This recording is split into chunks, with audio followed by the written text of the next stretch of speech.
શકાય. નકળંગ ગુરુધામ. અને જોકે અહીં હાથ પાડો સંભળાય અહીંયા છે મંદિર, બહુ સેટું નથી, પણ ભાગમાં હોય તો જઈ શકાય, બાકી તો રોડે રોડ જાય ને આવે. આ ભાગ વિના નર પાવત નહીં, આ ભાગની વાત છે. આ બધું છે ને, આ ભાગ હોય તો થાય, બાકી પૈસા તો આખી દુનિયા પાસે છે. ઊભા વાહડા જેવા રખડે, કોઈ બોલાવતું નથી. એમ નથી થતું બાપુ. ભરતભાઈના ચરણોમાં કોટી કોટી વંદન કરું, ખરેખર બાપુ ધન્યવાદને પાત્ર. એના મા બાપને બાપુ જોરદાર એકવાર તાલીઓથી વધાવી લ્યો કે આવું સરસ મજાનું આયોજન આ હાથ દી બાપુ ગામ ધુમાડા બંધ. અરે આ કેવડી મોટી વાત કહેવાય. આમાં આપણને હજી કાંઈ ટપા પડે છે? હજી કાંઈ નહીં પડે. આ બુઝારું ઢાંક્યું છે, માથા કૂટશે. કારણ કે વરસાદ પડે ને, વરસાદ બધી એક સરખો પડે, પણ કોને શું લેવું છે એને ખબર હોવી જોઈએ ને. ગ્લાસ મૂકે ગ્લાસ જેટલું આવે ને, ડોલ મૂકે ડોલ જેવું, એટલે માટલું મૂકે માટલા જેવું ને, અમુક ભાઈ ગયા ઊંધું મૂકે કોરે કોરું હોય, સાંટો નથી પડતો. અને આ ભરતભાઈ આવડું મોટું કામ કર્યું તો હજી એના ફોલ્ટ કાઢતા છે કેટલાય. આમ નહોતું કરવાનું, આમ કરવાનું હતું. તારા જોડા જો 1.5 રાત રેવા થીગડા દીધા છે, 8 દી હિલોળા કરીને ખાવા મળ્યું છે.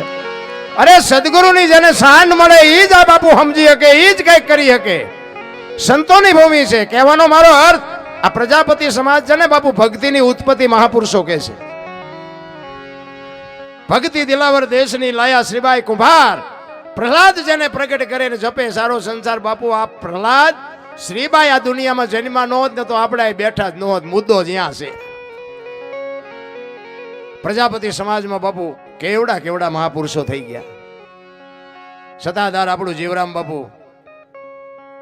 શામજી બાપુ, થાનમાં મેપા બાપા, અને આ સવારામ બાપા કાલ હવારની વાત કહેવાય, 50 થી 60 વર્ષની વાત. આપણા ભેગો હિલોળો કરીને વી ગયો, હજી આંખ નથી ઉગડતી આપણી. કાયા જેની કુબડી, પડછંદ જેના પ્રાણ, સંતને સુરા નિપજાવતી હોરઠ રતનની ખાણ. બાપુ પ્રજાપતિ સમાજ અમારા રજવાડા હતા ને, અમારા સ્ટેટ હતા ને, પછી એક જગ્યાએથી બીજી જગ્યાએ જવાનું હોય ને, એ ઘોડા લઈને જાય ને એ વખતે. પણ કોઈ ગામ આવે અંધારું થઈ ગયા, દી હાથમી જાય, તો અહીંયા શું કે રાત રોકાવું છે, પણ કોઈ કુંભાર ભગતનું ઘર હોય તો રોકાવું છે. અને એમાં કુંભાર ભગતનું ઘર ન હોય તો 10 ઘોડા હાંકી નાખે, બીજાના ઘરે રોકાય નહીં. બાપુ ઈ સમાજ, હું ઈ સમાજનો પ્રસંગ છે. બાપુ અહીં બેઠા છે અને હું એના વખાણ કરું, એવા વખાણ કરવાનો મારો ધંધો જ નથી. હું તો હલવાણો છું ને ભજનમાં લાગ્યો છું.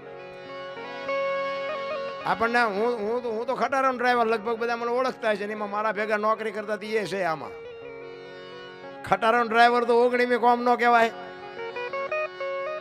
આ સંતો હેઠા બેઠા છે ને અમને ઉપર ચડાવ્યા. આ શેડો કયો હેડ્યો નક્કી થાય છે. એમ બાપુ સંતનું બની જવાની જરૂર છે, સદગુરુનું બની જવાની. સદગુરુ કે એ કરાય, સદગુરુ કરે એ ન કરાય, ને મરી જાઓ. કેટલાય બાપુ સદગુરુ કરે એ કરવા ગયા છે ને તે હલવાણા છે, નથી આ કરી શકતા, નથી એ કરી શકતા. સદગુરુ કે એ કરાય, એ કરે એ ન કરાય.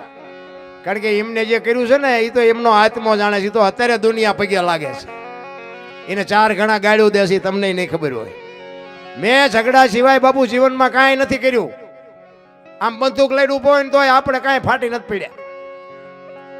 આ સંતનો બાપુ ભેટો થયો ને એમાં મારો મેળ પડી ગયો, ને કાં ઉપર વી ગયો ને કાં માઇલ પાવો તમારે ભેગો ન હોય. આ સંતોની ભૂમિ છે ને બાપુ. આ હું મારા પોતા જાત અનુભવ બોલું છું. આ કોઈને કીધા કીધની વાત નથી બાપુ. મને મારી થોડીક વાત તમને કરી દઉં. મારું ક્યારે બાપુ આ દુનિયામાંથી ઉકલનામું થઈ જાય એનો કોઈ નેઠો નહોતો બાપુ. મને આંગળી પકડવાવાળા સાધુ એ કે તું સાચો હોવો જોઈએ, બાકી અમે બેઠા છીએ મોજ કર, પણ તું સાચો હોવો જોઈએ. એક પથારીએ હું હોઈ ન શકું ને એક રસ્તે હું હાલી ન શકું, એ સમય મારો. અને આજ બાપુ સંતો મને સાંભળે એટલે આપણને એમ થાય કે આથી બીજી કઈ કમાણી રામ, મરી તો જવાનું છે. શું આમાં ભલામણ વાતમાં છે? હે અરે માણા જન્મે તેથી 2-2.5 કિલોનો હોય, 60-80 વર્ષ જીવે અને મરી જાય. શમશાનમાં લઈને હળગાવી નાખો ને પછી રખ્યા ભેળે કરીને જોખો એટલે 2-2.5 કિલો થાય. હું ઠેકડા ફરો છો, મેં ભરી લીધા, કાંઈ વાતમાં છે નહીં, કાંઈ છે નહીં.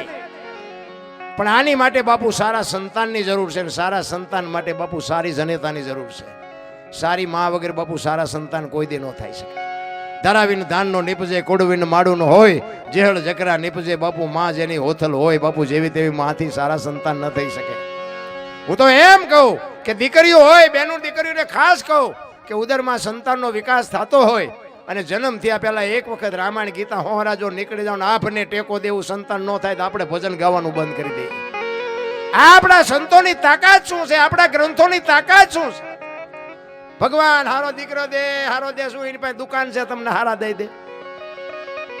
વહુ હારો ભેગા પાણી પૂરીઓ જો હતા હોય ત્યાં છોકરા જેવા થાય.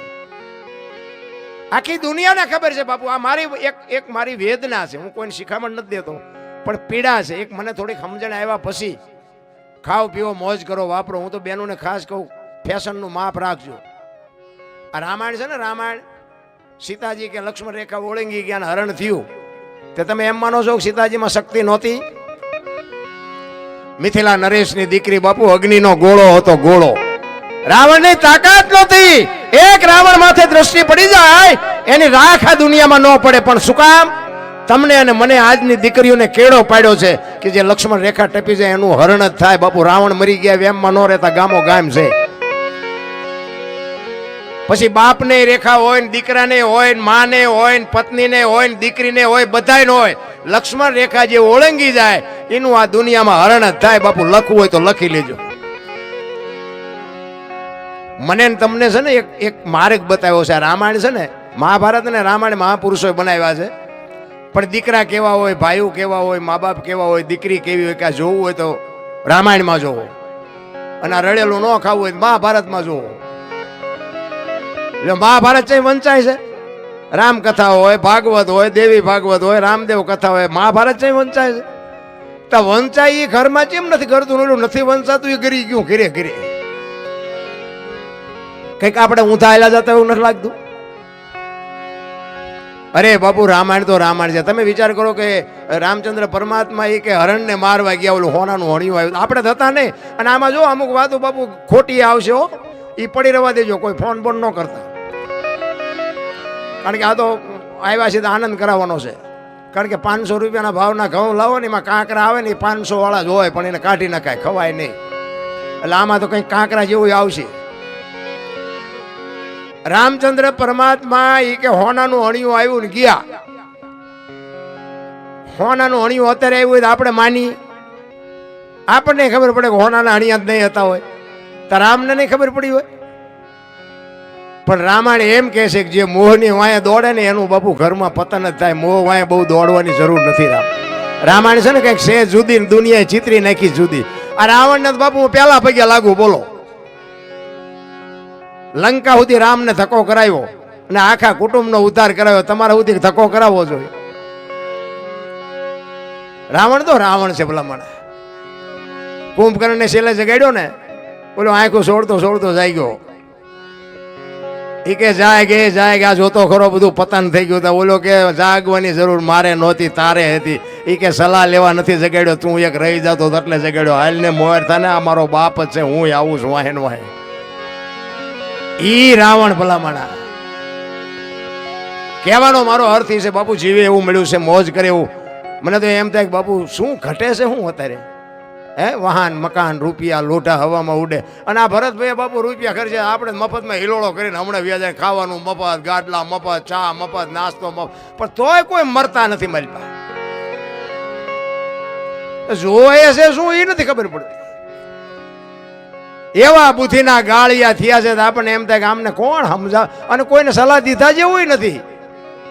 એક ભાઈ આમ દિવાલમાં ખીલી ખોડતો તો આમ ઊંધી ખીલી રાખેલી, માથું દિવાલ કોઈને અણિયું કોઈ હથોડિયું મારે, રિયો રિયો બબડે. એ કે કારખાના વાળા બુથિયું ક્યાં છે કે ઊંધિયું ખીલિયું કાઢ્યું. એનો ભાઈ અહીંયા ગયો કે હું કહે કે આ ખીલિયું જો નહીં કે ઊંધિયું કાઢ્યું. એનો ભાઈ કે તારામાં બુદ્ધિ નથી. એ કે કેમ? એ કે આ દિવાલની ક્યાં છે? આ દિવાલની છે.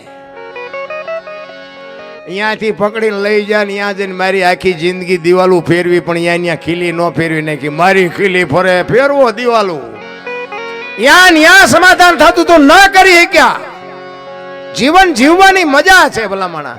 આપણા ગઢે હારું જોડું નથી મળ્યું બાપુ, હારું. અને આ તમે જો મેં કીધું એમ આપણું નકળંગ ગુરુધામ આખા વિશ્વનું બાપુ રેકોર્ડ તોડી નાખે એવું મંદિર, જેવું તેવું મંદિર છે. તમે જોવો તો ખરા, આખા વિશ્વનું.